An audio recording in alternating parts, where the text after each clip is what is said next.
Mesdames, messieurs, bonjour. On se retrouve aujourd'hui pour l'analyse rapide du Codex Orc.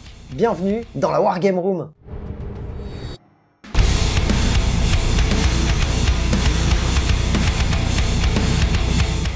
Si vous aimez le contenu proposé par la chaîne, je vous invite à vous y abonner, à mettre des pouces bleus et à mettre votre avis dans les commentaires. N'oubliez pas d'activer la cloche pour recevoir toutes les notifications de YouTube. Si vous voulez aider le studio dans son développement, n'hésitez pas à aller faire un tour sur Tipeee, le lien est dans la description. Et vous pouvez me retrouver tous les lundis et jeudis à 21 h sur Twitch. On commence par les aptitudes de détachement. Il faut savoir que les orcs sont regroupés par clans et que les Gretchin et les unités Gretchin ne peuvent pas bénéficier des cultures de ces clans, c'est-à-dire des bonus liés aux divers clans de l'armée orque. On a l'éternelle troupe super opérationnelle qui, là encore une fois, ne concerne pas ces unités de Gretchin. Elles seront considérées comme des figurines normales sur les objectifs. La règle spécialiste nous précise que toutes les unités bandes spécialisées ainsi que les personnages nommés qui dépendent d'un clan en particulier peuvent être affiliés à un autre clan, on peut les mettre dans un autre détachement sans casser les bonus de ceux liés à ce détachement. À savoir que les personnages nommés et les bandes spécialisées n'auront pas le droit de bénéficier de la culture du clan sélectionné. La règle C'est moi le boss stipule que l'on ne peut pas inclure plus d'un boss de guerre ou d'un trick mort qui tue dans chacun de nos détachements. On a un petit peu l'habitude maintenant sur les codex de ces limitations, c'est pour pas abuser sur les gros big boss super burnés, donc on a le droit d'en inclure un seul par détachement. L'aptitude armes à Daka a un petit peu changé sur ce codex. Désormais, les armes à Daka sont indiquées dans le profil et ont deux valeurs, une première / une deuxième. La première valeur va s'appliquer lorsqu'on sera à plus de la mi-portée de l'arme et la deuxième va s'appliquer lorsque l'on sera à moins de la mi-portée. En général, on a plus de tirs à moins de la mi-portée et un peu moins de tirs à longue portée. La règle On y va est présente sur, je crois, tous les datasheets du codex. On a la possibilité de relancer nos jets de charge. On n'a plus le droit de choisir un seul des 2 dés, il faut relancer le jet de dés entièrement. On enchaîne avec la règle Brinque-Ballant, qui est présente sur quasi tous les véhicules du codex. Cela nous permet, lorsqu'on perd des points de vie suite à une attaque au corps à corps ou au tir, de réduire les dégâts de 1, sauf lorsqu'on est attaqué par une arme de force 8 ou plus. La loi de la bande, quant à elle, a un petit peu changé. On va avoir la possibilité de ne pas compter comme étant à demi-force lorsque l'on se trouve à moins de 6 pas d'une unité qui n'est pas à la moins de sa demi-force. C'est pas terrible comparé à ce qu'on avait avant, mais ça nous permet de sauver quelques orques lorsque l'on a quand même pas mal de pertes. On prend. Une nouvelle règle, la règle Alpager, qui concerne un petit peu toutes ces nouvelles unités qui sont sorties en même temps que le codex. Cela nous permet, lorsqu'on est au corps à corps avec un monstre ou un véhicule avec une unité, donc Alpager, de bénéficier d'un +1 à la touche. En plus de ça, on a une 6+ invulnérable sur toutes les unités Alpager. On va avoir aussi la possibilité de déclencher la WAG ou la Z-WAG, selon qui sera notre boss de guerre. Si c'est un trick mort qui tue, ça sera la Z-WAG, et si c'est un boss de guerre classique, ça sera la WAG, à savoir que Gascul a la possibilité de déclencher les deux. C'est quelque chose qui se déclenche une seule fois par bataille lors d'une phase de commandement lorsque notre seigneur de guerre est sur la table ou embarqué dans un transport, et on va avoir 2 tours, donc 2 effets. Un premier tour où l'effet sera encore plus fort, et un deuxième tour où l'effet sera un petit peu amoindri, et après c'est terminé pour toute la bataille. Le premier stade de la WAG, lorsqu'elle est déclenchée donc par un boss de guerre, nous permet sur les unités bases et personnages orques de toute notre armée d'avoir une advance plus charge, c'est-à-dire qu'on va pouvoir faire notre mouvement classique, on va pouvoir faire notre sprint, et en plus de ça on va pouvoir charger. Un deuxième effet nous permet sur toutes les unités orques cette fois-ci, sans restriction de base ou de personnage, d'avoir un +1 attaque. Au tour suivant, donc ça sera le deuxième stade de la WAG, on n'aura plus le premier bonus, on n'aura plus que +1 attaque sur toutes les unités orques. Ça permet de faire une sacrée alpha strike lorsque l'on rush notre adversaire tour 1 ou tour 2, ou lorsqu'on a envie simplement d'activer cette capacité.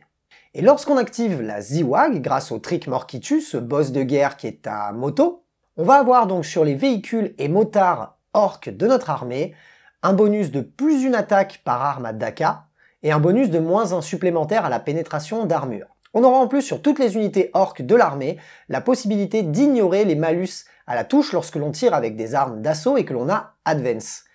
Au stade 2, la même chose, le deuxième tour de cette Z-WAG, on va avoir uniquement le deuxième bonus, c'est-à-dire sur toutes les unités orques de l'armée, le fait d'ignorer le fait d'advance et de tirer avec des armes d'assaut et d'avoir un malus. On n'aura pas de malus pour tirer et advance avec ces armes d'assaut. On passe maintenant au clan orc. J'en ai relevé 3, alors que, à savoir que tous les clans sont quand même sympas et sont jouables. On a une rejouabilité qui est vraiment sympa sur ce codex.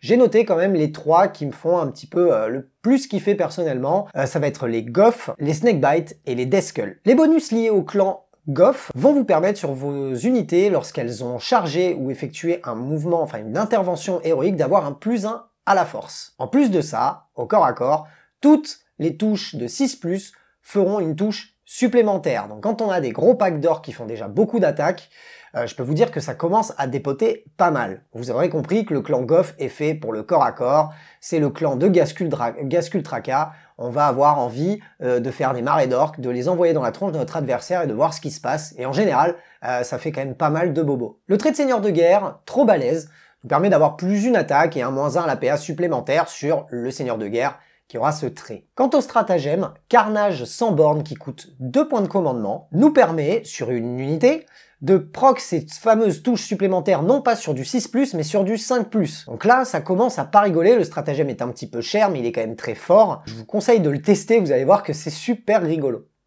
Pas spécialement pour votre adversaire. La relique, quant à elle, la gueule en fer, nous permet de faire D3 blessures mortelles lorsque l'on fait son mouvement de consolidation après avoir tapé sur une unité qui est à un pas de notre personnage qui sera équipé de cette relique. Ensuite, le clan Snakebite, un clan qui nous permet d'avoir une petite résilience en plus. On a une mini transhumane, un petit peu comme le stratagème Space Marine, c'est-à-dire que nos figurines ne pourront pas être blessées sur moins de 4, 5 ou 6, à savoir que si l'arme qui les cible a une force de 8 ou plus, ce bonus sera bien évidemment annulé. Le deuxième bonus concerne les squigs. Toutes les unités avec le mot-clé squig vont avoir la possibilité d'avoir un +1 à la blessure lors du tour auquel elles auront chargé ou effectué un mouvement d'intervention héroïque. Donc si vous avez envie de faire une armée de squig, peut-être que le Snakebite est pour vous. Moi j'adore toutes ces nouvelles unités, les boys sur Squiglier, ou encore même ce nouveau transport, véhicule, psycheur, salade tomate oignon.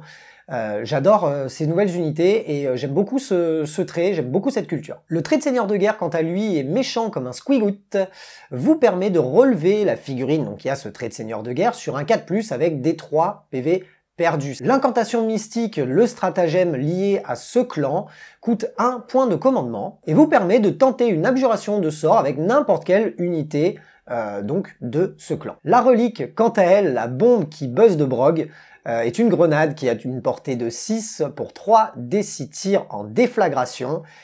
Cette arme aura une force de 5, pour une pénétration d'armure de -1 et un dégât de 1. Elle tire sans ligne de vue, elle touche à 2+, et lorsque l'on va cibler donc l'unité, toutes les unités à 6 pas autour d'elle prendront en plus une blessure mortelle, à savoir que cette relique ne s'utilise qu'une seule fois par bataille. Et on termine avec les Deathskull.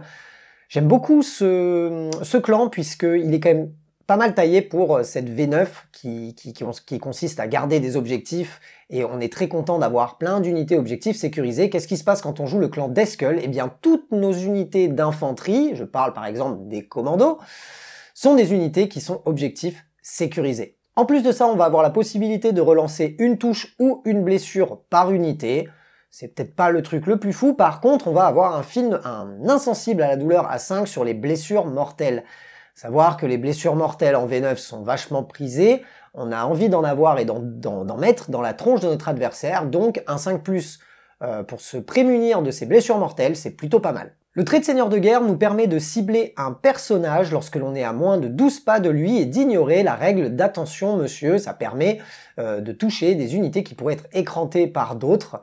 C'est plutôt pas mal, à savoir en plus que si l'on détruit un véhicule à moins de 6 pas de ce seigneur de guerre, on va avoir un point de commandement supplémentaire. Les ferrailleurs, le stratagème à 2 points de commandement liés donc à ce clan des Deathskull, vous permet lors de la phase de tir ou de la phase de corps à corps, sur des unités base ou personnages, d'avoir un +1 à la blessure lorsque l'on cible un véhicule. La relique, les outils du pro, nous permettent de gagner un point de vie supplémentaire lorsque l'on utilise les capacités mécaniaques et mécaniaques suprêmes. En plus de ça, on va aussi faire D3 blessures mortelles à un véhicule qui se trouvera à moins de 12 pas de nous. Les autres clans sont bien évidemment eux aussi très intéressants. On va avoir les Bad Moon qui vont favoriser le tir, ou encore les Evelson qui vont avoir un meilleur mouvement et qui, eux, ont une relique qui leur permet d'avoir un tape en dernier, qui est une capacité quand même très intéressante. On a aussi les flibustiers qui est un clan qui a été énormément joué, puisque ça va nous permettre, lorsque l'on détruit une unité, de gagner un +1 à la touche sur l'entièreté de notre armée pendant toute la phase de tir, ce qui est quand même plutôt assez fort. Et pour finir, les Blue Dax qui ont ce couvert léger lorsque on se trouve à plus de 18 pas d'eux,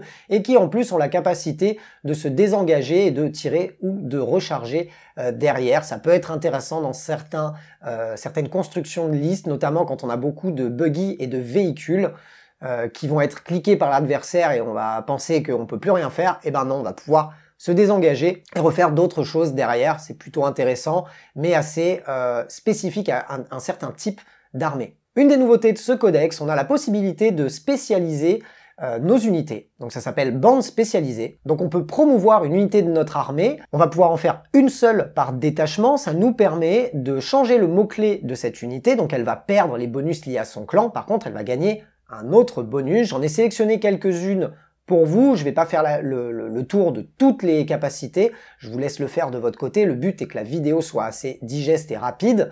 Je vous ai sélectionné celles qui me plaisent le plus. La première capacité, c'est les camionneurs. Ça nous permet sur un boss de guerre, les boys ou les nobs, d'avoir la possibilité de débarquer du camion, du transport camion, après que celui-ci se soit déplacé.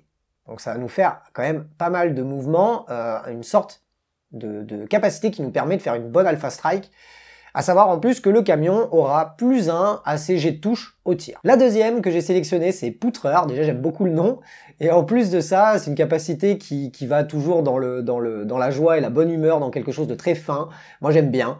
Ça peut concerner donc les boys, enfin les nobs en méga armure, les gorkanautes, les morkanautes, ou encore les personnages en méga armure. Ça nous permet d'avoir un +1 à la touche au corps à corps. Et lorsqu'on est équipé de disqueuses ou de pinces énergétiques sur un bon petit pack de méga nobs de nobs en méga armure, je peux vous dire que c'est quand même plutôt pas mal. Surtout qu'on peut le coupler à d'autres petites choses, des stratagèmes, des choses qui font que mine de rien, cette unité-là va quand même être sacrément couillue, et à savoir qu'en plus ces spécialisations ne coûtent pas de points. Vous ne pouvez en avoir qu'une par détachement, mais ça ne vous coûte rien dans votre armée, donc autant les prendre. Et la dernière, peut-être la moins intéressante, mais celle que je trouve quand même sympa, notamment sur les packs de Cram Boys, c'est la capacité pyromane. Ça peut concerner donc en fait toutes les unités qui vont être équipées de lance-flammes. Ça vous permet, au lieu de faire des 3 attaques sur vos armes, de faire directement 3 attaques. Et sur une unité de Cram Boys, mine de rien, quand on en met pas mal, ça fait quand même pas mal de tirs. Une autre nouveauté de ce codex, les customisations. Celles-ci sont payantes, on va pouvoir en prendre par contre autant qu'on veut. On ne pourra pas utiliser plusieurs fois la même, mais on aura un certain nombre de points à payer pour pouvoir en bénéficier. La première, je ne vous apprendrai peut-être rien si vous connaissez déjà ce codex, si vous en avez déjà entendu parler, c'est Proto Squig, que je trouve vraiment sympa, qui coûte 25 points et qui va s'appliquer sur un Squig Buggy. Et ça va nous permettre d'avoir un +1 à la blessure lorsque l'on va utiliser les armes à Squig, donc le lanceur Squig et le lanceur Squig lourd de cette unité. Savoir que cette unité, à mine de rien, a été un peu nerfée récemment, parce que les gens en abusaient, bien évidemment, parce que c'était trop fort. On ne va pouvoir en avoir plus que 3 dans son armée, et à savoir que si on met la customisation, on peut la mettre que sur un seul. Mais bon, c'est quand même notable. La deuxième que j'aime bien, c'est le piston crabouillatique qu'on peut mettre sur un gorkanaute et morkanaute, ou encore sur un Dreadeux de la mort. Ça nous permet d'avoir un +3 à son mouvement et un +1 à son jet d'advance. À savoir que ces unités sont des gros bonhommes qui se déplacent mine de rien pas excessivement rapidement. Gagner un petit peu de distance sur ces figurines-là peut être sympa. Moi j'aime beaucoup en fait le gorkanaute, c'est aussi pour ça que vous allez un petit peu le voir dans mon analyse de codex. J'aime beaucoup cette figurine, elle redevient jouable puisque on a la possibilité maintenant de ne payer plus qu'un seul point de commandement pour inclure un détachement avec ce genre d'unité. Donc moi je trouve quand même que cette customisation est sympa. C'est pas la meilleure, moi je la trouve cool. Les customisations peuvent aussi concerner les mecs et pas uniquement les véhicules. Les customisations de mecs sont un petit peu, selon moi, un petit peu moins fortes. Je vais quand même vous en citer. Celle que j'ai notée, c'est Aspirasnot Karash. Ça nous permet de fiabiliser un petit peu, vous savez, cet énorme canon qui avale des squigs, qui était une arme ultra puissante en V8 et qui malheureusement maintenant manque un petit peu de punch. On n'a plus le Vigilus, donc c'est un petit peu compliqué, mais j'aime quand même beaucoup cette figurine. En fait, ça nous permet, au lieu de faire un D6 tirs avec cette arme, ça va nous permettre de faire 2 D3. et du coup ça fiabilise peut-être un petit peu plus le tir de cette figurine. On passe maintenant au stratagème, à savoir que dans ce codex il y en a moins que dans certains autres. Par contre je les trouve quasiment tous très bons. On va avoir envie d'avoir des points de commandement dans notre armée, on va avoir envie d'en dépenser beaucoup, donc il va falloir les économiser. Mais les stratagèmes sont vraiment très intéressants. Je vais vous citer ceux qui selon moi sont pas spécialement les plus forts, mais ceux qui m'intéressent le plus et que je trouve le plus rigolo. Mais les stratagèmes sont très très forts, je vous invite à les lire ou à regarder d'autres vidéos d'analyse de codex plus poussées que la mienne. Vous verrez qu'il y en a de très très bons. Le premier, au contact légat, nous permet de faire un mouvement de consolidation de 3 pouces supplémentaires avec nos packs de boys ou d'alpagueurs. Il va coûter 1 point de commandement lorsque l'on aura moins de 10 figurines dans notre escouade, et 2 points de commandement lorsque l'on aura plus de 10 figurines dans notre escouade. Lorsqu'on a beaucoup de figurines, on n'arrive pas souvent à mettre tout le monde au corps à corps et à faire taper tout le monde, et bah grâce à ce stratagème, on va pouvoir le faire. Et c'est plutôt cool lorsque l'on joue une armée de corps à corps. Ensuite, on a le frimeur qui se la pète, qui coûte 2 points de commandement. Ça concerne donc, vous savez, ces unités qu'on appelait avant les flash gits, qui sont maintenant devenus des frimeurs.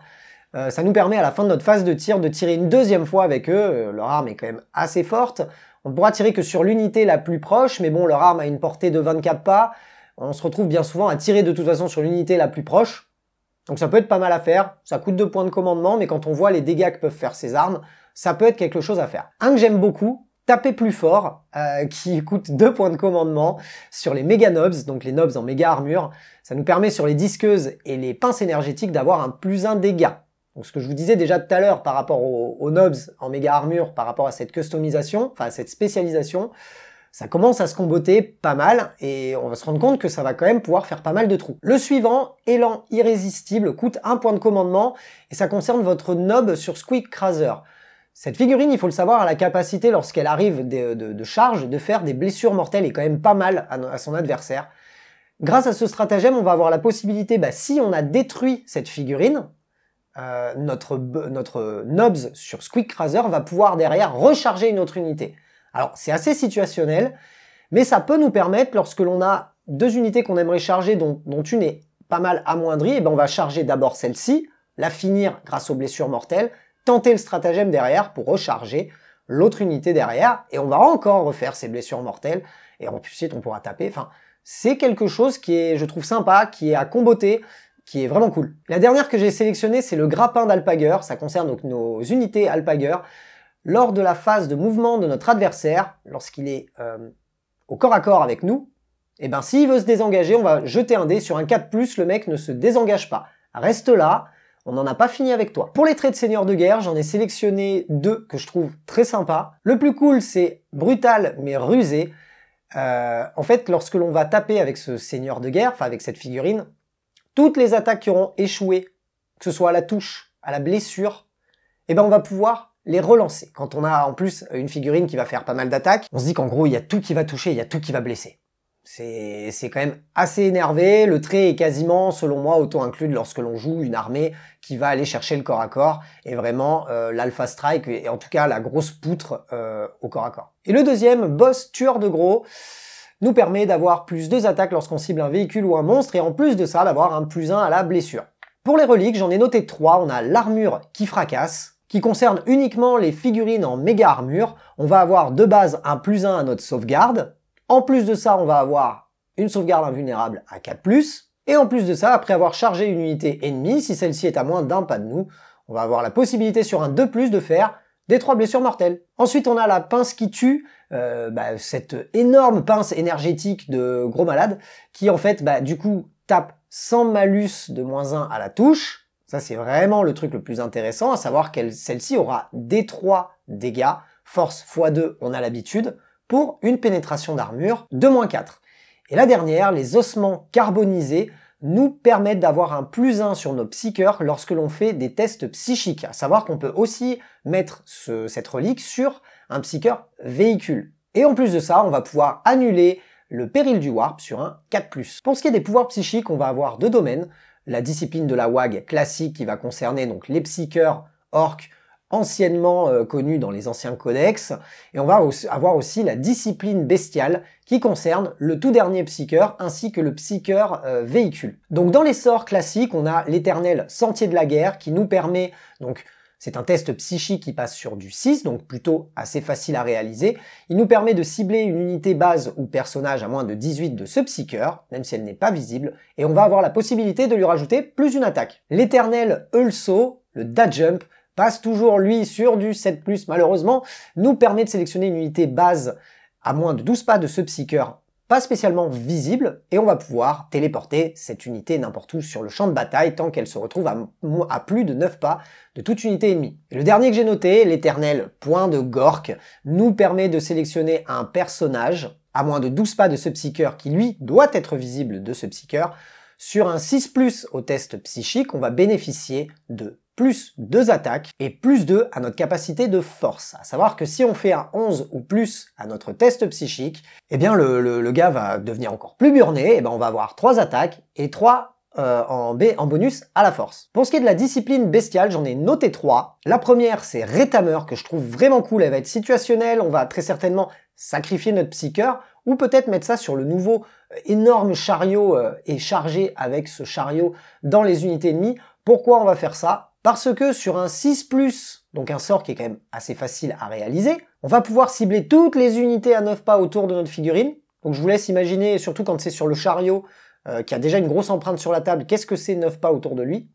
Et sur des 4+, sur chacune de ces unités, eh ben ça va faire des 3 blessures mortelles, comme ça. Le deuxième, c'est l'esprit de Gork, ça va concerner les figurines Squig, puisque l'on va pouvoir sélectionner une unité Squig à moins de 12 pas de ce psycheur. Cette unité devra être visible. Toutes les attaques liées à des mâchoires de Squig vont avoir plus une attaque. Et en plus de ça, tous les 6+ à la blessure feront une blessure mortelle en plus des dégâts, sans limitation de blessure mortelle. C'est-à-dire que si on en fait 12, eh ben on en fait 12. Et le dernier sort, c'est la malédiction du Squig. Celui-ci passe sur du 7+, il est un petit peu plus difficile à placer. Par contre, il est quand même assez intéressant, peut-être un petit peu situationnel, mais je le trouve quand même assez cool. Il nous permet de sélectionner une unité à moins de 12 pas de ce psycheur, et on va pouvoir jeter un dé par figurine, à savoir qu'on ne pourra pas jeter plus de 6 dés. Par contre, à chaque 4+, ça fera une blessure mortelle. Mais le truc en plus qui est pas mal, je trouve, c'est que si on arrive à détruire une figurine dans l'unité, si on cible une unité où il y a que des figurines à un point de vie, ça devient quand même assez facile sur 6 dés de faire au moins un 4+, et ben on va pouvoir, juste après ça, à toutes les unités ennemies autour de cette unité, à moins de 6 pas, faire encore une blessure mortelle. Et là, c'est automatique, hein, c'est pas, il faut pas jeter de dés, c'est une blessure mortelle sur toutes les unités ennemies à plus de 6 pas. Donc dès qu'on a des unités, enfin des armées qui sont vachement paquées, je pense, je sais pas, à la Death Guard qui fait des gros châteaux forts avec les Pox autour, les Terminators, et ben on est quand même content de pouvoir balancer une mortelle sur tout le monde gratos comme ça. On aborde maintenant les unités qui, selon moi, sont incontournables. Encore une fois, ça n'a pas vocation à vous envoyer vers de l'optimisation pure et dure. Moi, c'est uniquement les unités que je kiffe. La première, c'est Ghazghkull Traka. Personnage ultra énormissime et débordant de charisme, lié en plus au clan Goff, qui est mon clan préféré. C'est celui qui tape et qui tape. Grosso modo, ce mec-là, quand il rentre dans quelque chose, il le déglingue, quoi qu'il arrive. En général, hein, y a pas, le truc en face fait pas de vieux os. La figurine est magnifique, elle a été refaite il y a mine de rien pas si longtemps que ça. Elle a une empreinte sur la table qui est... Dès qu'il est là, on sent que si on le gère pas, il va falloir vraiment arriver à le contourner, à l'ignorer, parce que si nous rentre dedans, il va nous déglinguer. C'est une figurine qui en plus, quand on la joue correctement, va pouvoir être là sur plusieurs tours, parce qu'on ne pourra pas lui enlever plus de 3 points de vie par phase. Donc si on la joue bien, qu'on se démerde, on arrive à la garder quand même assez longtemps sur la table, et on peut vraiment s'éclater avec. Elle a des bonus pour les boys autour d'elle. Moi je la trouve vraiment super cool à jouer. En plus, elle ne casse pas les détachements, donc on peut même la jouer dans un autre détachement, une autre culture de clan, et ça c'est quand même vraiment sympa. Ensuite, je vais parler des commandos. J'adore cette unité encore plus depuis la V9 puisqu'on a enfin des nouvelles figurines en plastique qui sont vraiment magnifiques. C'est une escouade qui est quasiment auto-incluse dans toutes les listes, même si elle a pris en termes de points. Je pense que c'est mérité parce que c'est une unité qu'on va pouvoir placer en infiltration, donc à 9 pas de l'adversaire dès le début de la partie, enfin dès le déploiement. C'est une unité que si en plus on la joue en Death Skull, elle va être objectif sécurisée. Elle va avoir aussi la possibilité, lorsqu'elle est à couvert, d'avoir une sauvegarde améliorée de 2. Enfin, c'est une unité qui est vraiment forte, et selon moi, on va en jouer au moins une, voire 2, voire 3 dans quasiment toutes nos armées orques. Je passe maintenant sur les boys sur Squiglier, nouvelle unité sortie en même temps que le Codex. Ultra forte. J'adore cette unité, j'aimerais en jouer 12 dans chacune de mes listes d'armées. D'ailleurs, je le ferai un de ces 4. En plus d'avoir des figurines magnifiques, c'est une unité qui est quand même très forte au corps à corps, qui se combotte avec pas mal de choses, avec pas mal de stratagèmes, qui se joue très très bien dans le clan qui va bien, qui donne des bonus aux squig. On a un sort qui peut se jeter dessus et qui favorise les unités à squig. On a compris, les squig en V9 c'est cool. Si on a envie de se faire une armée de squig, eh ben on peut le faire, et cette unité est propice à ça. Elle est super belle, elle se déplace très très vite. Moi j'adore. La refonte des coptères de la mort font que c'est une unité déjà avant que j'adorais, maintenant je l'aime encore plus. Les figurines sont magnifiques, elles ont une grosse empreinte sur la table, elles vont pouvoir bouger très très vite ou simplement rester en fond de table pour interdire des zones parce qu'elles prennent beaucoup de place sur la table si on en a 3. On a ce moral qui est un petit peu moins bon, dès qu'on en perd 1 ou 2, on va commencer un peu à pleurer.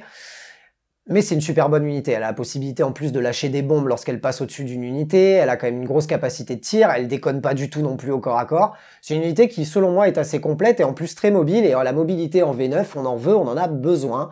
Donc je recommande très clairement cette unité aussi. Et pour finir, la carriole qui tue, je n'ai pas encore eu la possibilité d'avoir cette figurine, mais c'est un de mes buts dans la vie aujourd'hui. Cette figurine est géniale, c'est un psycheur véhicule quand même assez tanky, assez burné, qui va faire du très bon tir, du très bon corps à corps, qui a une grosse empreinte sur la table, donc lorsqu'on va faire le sort qui va bien autour de nous, on va quand même faire pas mal de dégâts. Elle a la possibilité en plus de tirer sans ligne de vue, et ça, les tirs sans ligne de vue, on adore, donc je recommande aussi cette unité, qui a été un petit peu nerfée de par son coup en point. Maintenant, je trouve ça assez normal, faut arrêter un petit peu les listes débiles où on en met 12. Voilà, je trouve que cette unité reste quand même forte, sympa, et en plus, c'est une nouvelle figurine, elle est magnifique, donc mangez-en. Les points faibles de cette armée, selon moi, résident dans quelques unités qui ont été nerfées il y a pas longtemps par le Data Slate. On peut plus jouer autant d'avions qu'on aimerait en jouer, les avions étaient très très forts, donc ça c'est un peu dommage. C'est pas nécessairement un vrai point faible, mais c'est une des faiblesses actuelles, je trouve, du codex, c'est de pouvoir jouer moins d'avions. On a aussi tous les buggy qui ont, mine de rien, surtout le Squeak Buggy, qui a été quand même pas mal amoindri, de par son nouveau coup en point, et en plus de ça on peut plus en jouer qu'une unité dans notre armée, donc on pourra en jouer au maximum 3, ça limite clairement nos choix dans nos listes d'armées. Maintenant ça empêche les combos débiles, où on a 9 trucks dans le fond de la table qui tirent sans ligne de vue, qui déglinguent toute votre armée, qui vous laissent pas le temps de jouer, et en fait entre vous et moi c'est pas vraiment très très drôle comme gameplay. Donc ça fait partie pour moi des points faibles, même si c'en est pas vraiment, puisqu'il y a plein d'autres choses dans ce codex qu'on peut utiliser, mais mine de rien, c'était quand même à dire. Le principal point faible selon moi, par contre, réside dans le fait que maintenant, que beaucoup d'unités, comme les Boys, comme les Terminators, les unités Primaris avec les grosses armures Gravis, etc., on a de plus en plus d'unités qui ont des endurances de 5, et bien évidemment la méta s'est dirigée vers de plus en plus d'armes qui ont de la force supérieure à 5, et on va être très très très sensible à ces armes-là. Les armes à force 6, on va pas aimer, à savoir en plus de ça qu'on a beaucoup de figurines, si on les joue, du moins si on joue de la troupe, qui sont mono PV, qui n'ont pas des bonnes sauvegardes de base. En général, tout ce que notre adversaire va réussir à blesser, on va le perdre. Et c'est selon moi un des points faibles de l'armée, surtout si on la joue en très populeuse. Si en face de nous on a une armée qui va avoir beaucoup de tirs, on risque, si on n'arrive pas à l'impacter très rapidement, on risque de prendre assez cher derrière. Maintenant, je trouve pas qu'il y ait énormément de points faibles dans cette armée, puisqu'en fait, il y a tellement de datasheets, tellement d'unités différentes que l'on peut vraiment faire des constructions de listes différentes à chaque fois. Et on en vient du coup à la conclusion. L'armée orc est parfaite, je trouve, pour un débutant, dans le sens où même si la lecture du codex n'est pas évidente et qu'on ne va pas comprendre de suite toutes les combos et choses que l'on va pouvoir faire avec cette armée, mine de rien, on n'a pas 36 stratagèmes. Ça, c'est pas mal, ça nous permet d'un petit peu moins peut-être réfléchir en permanence. Donc je trouve que cette armée est très bien pour le débutant parce qu'il y a en plus beaucoup d'unités différentes. Il y a une rejouabilité qui est quasi, je vais pas dire infinie, mais il y a une énorme rejouabilité sur ce codex. Si on veut jouer du tir, on va pouvoir le faire. Si on veut vouloir jouer du corps à corps, on va pouvoir le faire. On va pouvoir aussi faire de l'armée full mécanique, full motorisée qui va se déplacer très vite, aller partout sur la map, prendre les objectifs ou rentrer dans la tronche de notre adversaire. On a énormément de nouvelles unités, de nouvelles figurines qui sont magnifiques. Moi, je trouve que c'est une bonne unité pour commencer le hobby. une bonne armée. Maintenant, selon ce qu'on va avoir envie de jouer, ben on va avoir besoin de beaucoup de figurines. Si on a envie surtout de faire de l'armée d'hommes à pied et de l'armée populeuse, ça va quand même commencer à nous coûter un bras. Maintenant, je trouve que c'est quand même une très belle armée, ultra vaste en termes de datasheet. On peut vraiment tout faire avec, et ça, c'est pas donné à toutes les armées, donc c'est un très gros plus pour l'armée orc. Et pour finir, je trouve que cette armée se prête tout particulièrement à la peinture rapide, que ce soit le brossage à sec ou les peintures contrastes. On a la possibilité, mine de rien, de rusher son armée, d'en faire quelque chose de, mine de rien, quand même assez joli rapidement. Les figurines se prêtent très très bien à ce genre de technique, je vous le conseille, surtout si vous jouez du populeux. J'ai moi-même, en V8, fait une armée impinable de 90 boys, 60 Gretchin, 25 Tankbusta et 25 Lutas, donc j'avais quasi 200 figurines sur la table. J'ai tout peint à la contraste et j'ai dû faire ça en très très très peu de temps. Donc je vous le conseille si vous débutez cette armée, que vous n'êtes pas un grand peintre, ou que vous avez juste pas envie, ce qui était mon cas, de passer 1000 ans sur la peinture de cette armée, et ben les techniques de contraste et de brossage à sec seront vos amis. C'est tout ce que je pouvais vous dire sur le codex Orc. J'espère que cette vidéo vous a plu. Elle n'a pas vocation à couvrir la totalité de ce codex. D'autres chaînes le font particulièrement bien. Mes analyses sont rapides, vous permettent uniquement de savoir un petit peu vers où vous vous dirigez. Si vous avez envie de vous lancer dans cette armée, je vous invite à aller regarder d'autres vidéos. Et si vous allez bientôt jouer contre cette armée, eh ben vous avez déjà quand même, mine de rien, quelques informations sur ce qui pourrait vous tomber sur la tronche sans avoir à regarder une vidéo de 3 heures. Ou encore d'ouvrir vous-même le codex et le lire pour vous préparer à la bataille. Si vous avez aimé cette vidéo, n'hésitez pas à y mettre le pouce bleu comme d'habitude, à me donner votre avis dans les commentaires si vous jouez une armée orc. Dites-moi vos listes, dites-moi comment vous les jouez. J'aime beaucoup cette armée, je l'ai très peu jouée en V9 parce que mon armée est très V8. Il faudrait que je la mette à jour. On l'a vu qu'une seule fois, il me semble, sur le studio, mais je la ressortirai dans les mois qui viennent. Et j'espère vous montrer une belle bataille avec cette armée. On se retrouve très bientôt pour plein d'autres vidéos. À bientôt dans la Wargame Room.